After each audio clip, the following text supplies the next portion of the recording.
The EMEA region of Overwatch Champion Series Season 2 is reaching its endgame. It's the final region-exclusive tournament of the year over in EU, and obviously, it's the big one. This is the playoffs. 3 teams are going to go on to play in the overall playoffs in DreamHack Sweden. And in a similar light to how we did things yesterday for the North American regional playoffs, today we're going to exclusively cover all things EMEA. I'm going to give you a breakdown, preview, power rankings, and my prediction for this tournament. This 6-team double elimination bracket being held over the next 2 weekends is shaping up to be the most exciting of the year over in EMEA. You have teams like Alcatia on Twisted Minds who are maintaining the course and still look solid, while Virtus Pro have seemingly found their second wind and have made the changes needed to be a top team yet again. So if I were to rank these teams in any particular order, obviously number 1 is Alcatia. They are the favorites to win the whole thing. I'd like to see somebody else challenge them and maybe take the crown, but let's just call it how it is. Alcatia has owned EMEA. It's kind of crazy to think, but they have not lost a game in this region in an official match since March 9th. Since they lost in the Stage 1 finals. Rent-free, ladies and gentlemen. They are living rent-free in this region. And the crazy thing is, most people haven't even come close to stopping them. The only worthy adversary over the last 2 stages has been Twisted Minds. And don't get me wrong, they have pushed AQ to their limits several times, and they've even beaten them behind the scenes in the Saudi E-League. But let's be for real, not too many people care about that, or any type of other scrims behind the scenes. All that matters is playing well in the official matches, and when push comes to shove, they always seem to be one step ahead of both Twisted Minds and anybody else that even tries to challenge them. This team just has everything you need to be championship caliber. You have the Junk Buck coaching buff, one of the most prominent young tanks in the game in Ziad, Checkmate and Labda as one of the most elite DPS duos, and you happen to be in a Kiriko Lucio-centric meta still, and that puts you in maybe the best position out of any team just knowing what your support line is. Landing in any type of Kiri meta feels like a cheat code at this point. Meta evolution at this point clearly does not affect this team, and as of right now with where things stand, they're still very confident and comfortable with what's going on. They have arguably the best D.Va player in the world as a pocket pick. They're good on a prominent hero like Zarya. Checkmate, he might be the best Symmetra on the entire game right now. EMEA still likes to play a decent bit of Sim. He's got that covered, plus he's one of the better tracers the region has to offer. And at this point, it truly feels like the only team that could possibly get in their way is themselves. It's not to say it's totally out of the realm of possibilities that they get upset or just lose, because Twisted Minds have been a worthy rival for several months now. They've pushed them to their limits many times, and even though AQ 3-0'd them, Virtus Pro are still definitely a threat with how prominent they are in this current meta. It just feels like Alcatia always find a way, you know what I mean? They find a way to get away with it right at the end of a series. They're always just that extra step ahead, and that's why it's very difficult as of right now to imagine them losing. But if they were to lose, it's probably going to come to either the number 2 or number 3 team. In my rankings, I decided to put Virtus Pro as my second highest odds to win the tournament. Them and Twisted are very close. They definitely are neck and neck, and I think their previous matchup definitely backs that up. But I favor VP just a little bit more compared to Twisted as of right now, for the simple fact that it feels like on paper, the meta probably won't change much at all after the patch. If there was a significant shakeup to the meta, if let's say hypothetically there was a lot of Mauga, that might change my tune, but right now it seems like a lot of the same stuff is likely to be played, and that's where Virtus Pro has been able to shine. The metagame allows for this team to be aggressive, specifically at tank, and that's where part of the refreshing gameplay has come for VP this stage. Vestola, while amazing, is maybe a bit more limited with his hero pool compared to what Ice brings to the table, who's taken over the mantle as the starting tank on this team because of his flexibility. Right now we're seeing a lot of Zarya, and Wrecking Ball, and Hazard, and D.Va, and Ice can just cover all of those things comfortably, and it's made a world of a difference. Not to mention, they have a new superstar at DPS in Kevster, who has immediately become a major playmaker. He's looked fantastic in his new home. Just a breath of new life for Kevster, who people are starting to talk about less in the last year or so. He's reclaimed his status as one of the top players, no doubt about it. There's been no questions about how he coexists with Jwoo. We've seen them work together We've seen them work separately. It just works. Kevster's been a consistent part of the starting lineup, and he's looked great through and through. The rest of the team isn't imploding around him like on the Ultimates, so he can just worry about being his best self, being who he is, and that's an aggressive playmaker on a variety of heroes, but of course giving his team the biggest advantage on his signature Tracer, who not many people in the world can match. The game has opened up for them. There's more possibilities on what can be done, and the energy level has changed quite a bit. And despite of what I might have said earlier about scrims and other tournaments not mattering all that much in the grand scheme of things, you at least have to consider the fact that other top teams like Alcatia and Twisted Minds have really had a hard time practicing against this VP team. They are no joke, and clearly if they show up on game day, they can get a whole lot better. Keep in mind, they only barely beat Twisted Minds, and they got crushed by Alcatia.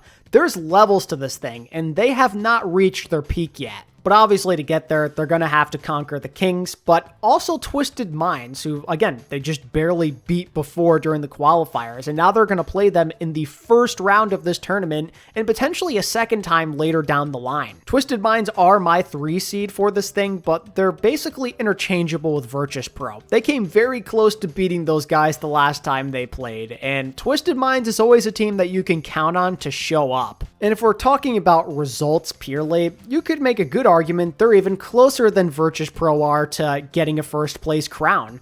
Even though they weren't able to beat VP, they got really close, and I personally think they probably should have won that series, but they let it slip away in the end, and they once again pushed Alcatia to their limits for like the millionth time. They are literally right there against the 2 best teams in the region. They're very strong from top to bottom, and they have everything you need in a great team. You've got your superstar to play around in Courts, who might be the biggest star of all in this region without even thinking twice about it. His hit scan abilities can keep you in literally any game, and you know this dude is going to show up in a tournament. He almost always does every single time. Not to mention, we've seen a lot more Psycho again. He's been the main starter over Yubi, and it's made a world of a difference. You can see how much stronger he is on the Tracer, and he's not half bad at the sim either, so that's still an option for TM without really seeing much of a fall off. The rest of the team has held up pretty good as well, though. The backline, a very consistent aspect of this team. Simple, in particular, has been an absolute machine with the heals. He's kept his team up nice and healthy in a lot of big game scenarios, and is a reason why they've been in these close contests to begin with, in my opinion.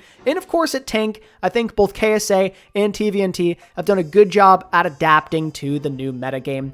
Both can play the D.Va and Zarya pretty damn well. They have the Ramatra pocket pick as well for certain situations, which does go a long way, because I think they can be a lot better compared to just about any other team in that scenario. So if they do play certain bans and picks correctly, they could definitely use that to their advantage. This team is amazing, and they're so close to greatness. Clearly, they can compete with anyone, but the issue that I'm facing with this team right now is that the meta's getting away from them a little bit compared to a Virtus Pro or an Alcatia. There's just not as much that they can do.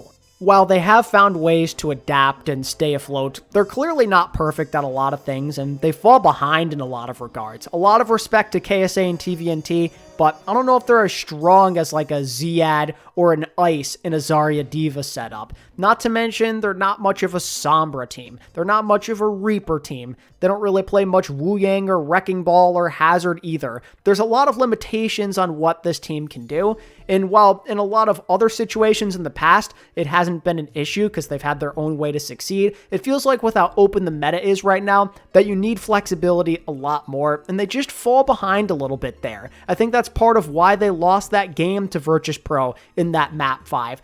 VP were able to make the adjustments with the hero swaps and just play it at a higher level. If Twisted Minds want to get over Virtus Pro or find a way to conquer their rivals in Alcatia, this is something they've got to improve on or find their own way to win. And just right now, I'm not sure if I see either of those things happening.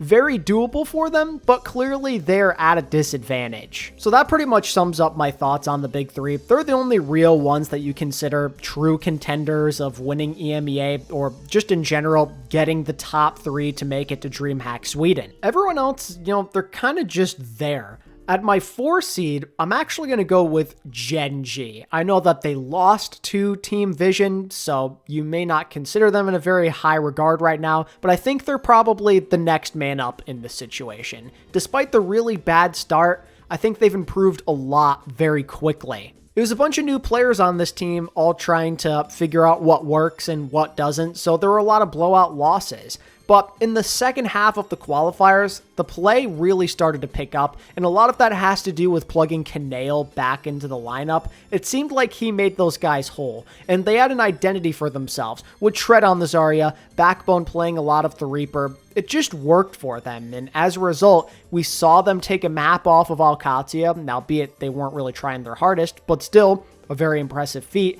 And against a Twisted Minds team, without KSA, mind you, they took them to a map 5. Those are some really impressive feats that make me think they're starting to head back towards the right direction. They just feel a lot more competent in recent weeks, and I think that if they were to have a rematch with Team Vision, they'd beat them. Now, unfortunately, it doesn't seem like that rematch is likely to occur based off of how the bracket is shaping up. Gen G and Vision are going to be on opposite sides of the bracket, so they're only going to be able to play each other if they both pull off some type of major upset, and just knowing the caliber of teams they're going up against, that seems extremely unlikely. So unfortunately, it looks like Gen G most likely have a first round exit on their hands, which really sucks because this team was starting to improve pretty fast, but unlucky. GG, go next year, I suppose. Then, of course, that leaves me with Team Vision as my number 5 ranked team. Peps will be 6, no question about that. But Vision, I don't think they're quite as good as Gen G in terms of their peak.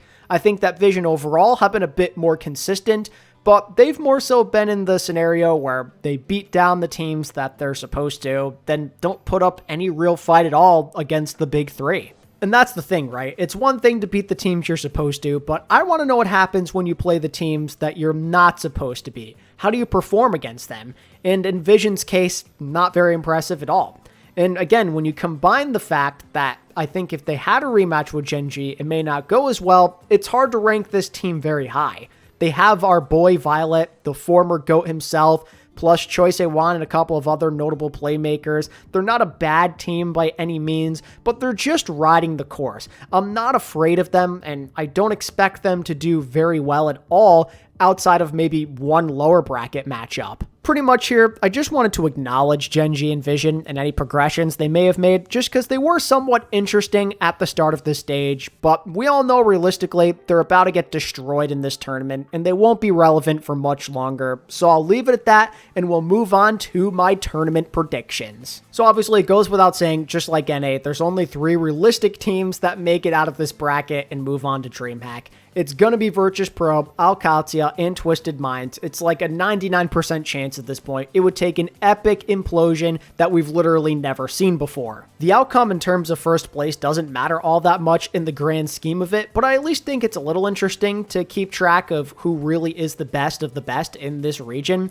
And for me, first place is going to be Alcatia. It's really hard to go against them right now. You've got to show that you can beat the Kings before I'm willing to pick against them. Then in second place, just like my power rankings would suggest, I'm putting VP here. I like the advantage they have over Twisted Minds. I think in the current meta, in the current situation we're seeing, they just have a bit more upside. There's more room for them to grow and be even more dominant. And I'm a little worried about how Twisted Minds does in a rematch. They'll keep it close. They'll always have that potential to be a threat and take home first place. But I think right now they're more vulnerable than they were in other stages, let's say. I am of the belief that maybe VP and Twisted Minds play a really close game in the lower bracket, but we're probably going to see Virtus Pro versus Alcatia ×2. Both of those games could end up being a banger if Virtus Pro brings their A game, but that's the thing. I don't know if you can ever count on anybody against Alcatia to bring their best level of play consistently. It's just hard to take these guys down. No matter what scrims or other results would suggest, they just play really good when it matters, and I'm not going against that. Between the coaching and the players, they just have it down. They've owned this region for a long time, and I'm not ready to believe that a change is immediately coming. It definitely could happen, but I'm not ready to predict that myself. I haven't seen enough evidence. And with where things currently stand, they just have so many advantages over these other teams. It goes beyond some of the macro play and the coaching. Just having a guy like Landon on your team is such a major advantage. He is the best Kiriko in this region, and I don't think it's particularly close. And he's absolutely, at least in my opinion, the best Western flex support that the game has to offer currently. In any type of Kiri or BAP-centric setup, he's just going to win the mirror more times than not. When you add in the consistency of the tank play, the fact that they can play a good Wu Yang and how they're arguably the best sim team in this region, and have a flex DPS that can at least keep up with Kevster, it feels like a total recipe for success. This Alcatia team is totally locked into the system, and I refuse to go against them until they actually lose a game. It's been a very long time, and they're definitely overdue, but I don't think it's going to be this weekend. It's interesting though, because I think there's a world where both Twisted and Virtus Pro could really push them to their limits. Twisted we've already seen just always come to play against AQ, so maybe if they do get a couple more shots at them, they can finally pull it off in an official match. Or maybe Virtus Pro and their different play style is what's needed to actually take down the Kings. They play up to what this meta is, and I think that's a big advantage. Being aggressive, being fast, playing around your main playmaker in Kevster, and being able to make a lot of mid-game adaptations on maps, making those hero swaps, it just goes a long way right now, and I think that's ultimately what puts them into that number 2 slot, and why I'd favor them in any type of matchup against Twisted Minds. When you can't execute at a stupidly consistent level like Alcatia, or you maybe don't have a perfect balance of playstyles, it's obviously going to depend a lot on how the game's being played right now, and that definitely favors Virtus Pro over a team like Twisted Minds, which is known to be a bit more on the methodical side. And when you factor in the level of hype behind the scenes, not just by the fans, but also the player base, it seems like Virtus Pro have a stupidly high ceiling that they have come nowhere close to achieving yet. And I myself have been investing in this team since the beginning of the stage. I had them as my number 2 team at the beginning of Stage 3,